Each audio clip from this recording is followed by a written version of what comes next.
BCC news में आपका स्वागत है। सीएम फेस के लिए लगातार बैठकें चल रही हैं और इस समय जो दिल्ली में से लोग रेगुलर जो है बैठकें हो रही हैं और जहां बीजेपी कार्यालय में भी लगातार जो है चर्चाएं चल रही हैं।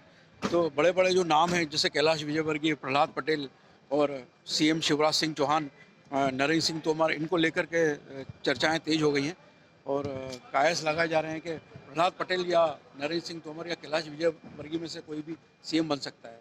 बीसीसी न्यूज़ के लिए राकेश। आप देख रहे हैं बीसीसी न्यूज़। बीसीसी न्यूज़ में आज मध्य प्रदेश की राजनीतिक जो सरगर्मियां तेजी से चल रही हैं उसको लेकर के चर्चा करेंगे। तो विवेक जी, जो इस समय जो राजनीतिक सरगर्मी जो चल रही है मध्य प्रदेश में, ये सीएम फेस को लेकर के माथापच्ची इस समय चल रही है सभी जगह। भोपाल से लेकर दिल्ली तक बैठकों का दौर चल रहा है। तो आपको क्या लगता है कि कैलाश विजयवर्गीय, नरेंद्र सिंह तोमर, प्रहलाद पटेल और भी कई कद्दावर नेता जो है वो इस सीएम फेस की रेस में है? देखिए, एक चीज बड़ी इम्पोर्टेंट है कि शिवराज सिंह चौहान पहले तो इस पूरे जो चुनावी माहौल है उसमें केवल एक प्रतीक के रूप में थे और काफी इमोशनल होकर के उन्होंने बोला भी था कि मामा बहुत याद आएंगी। मतलब उस समय तक स्थिति ऐसी थी कि शायद बीजेपी जो है शिवराज जी को मुख्यमंत्री पद के अलावा भी शायद टिकट देने से हकुचा रही थी। और जो फीलिंग थी और वो यही थी कि शायद जो एंटी इनकम्बेंसी है वो एक महत्वपूर्ण रीजन था जिसके बारे में चिंता थी बीजेपी। बट नरेंद्र मोदी जी की जितनी सभाएं हुई उसके बाद शिवराज सिंह जी ने काफी मेहनत करके अपने को उसमें पार्टिसिपेट किया इलेक्शंस में, और शायद उनको एक उम्मीद बन गई थी कि ये जीतने के बाद एक चांस ये बनेगा कि भाई हमें ये कहने को होगा कि एंटी इनकम्बेंसी होती तो फिर सीट्स इतनी बढ़ के नहीं आती।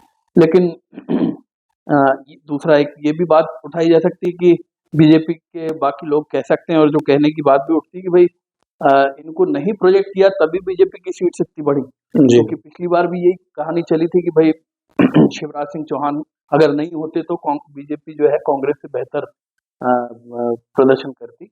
बट उस समय ऐसा हुआ नहीं था और बीजेपी कांग्रेस से पीछे रह गई थी।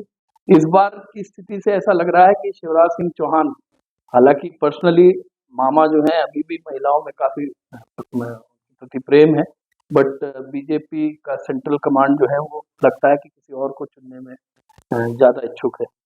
तो अब देखना क्या निर्णय होता है अमित जी का और अपने प्रधानमंत्री नरेंद्र मोदी जी का, क्योंकि ये आने वाले मेरे ख्याल से कल तक 24 घंटे के अंदर ये स्थिति क्लियर हो जाएगी जी। बाकी राजस्थान में जरूर एक ऊहापोह की स्थिति है, क्योंकि वहाँ वसुंधरा राजे जो है वो काफी कोशिश में है कि अपने बलबूते पे जितने उनके विधायक हैं उनका शक्ति प्रदर्शन उन्होंने दिखाया है। तो उसका कितना असर होता है, क्योंकि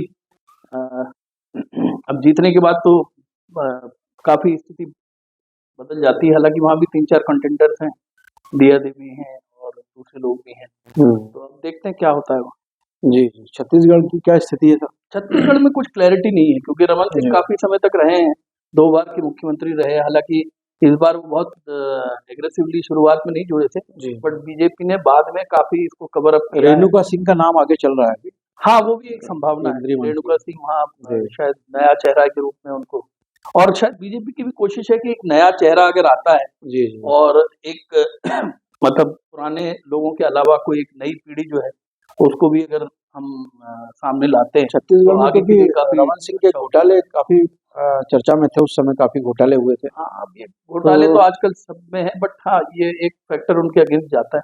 देखते हैं क्या अमित शाह और तीनों की, नड्डा साहब और प्रधानमंत्री मोदी जी क्या डिसीजन लेते हैं, क्योंकि अब तो सेंट्रल कमांड जैसा कांग्रेस में होता था वैसा ही लगभग बीजेपी भी होने लगा। तो ये देखने का विषय है।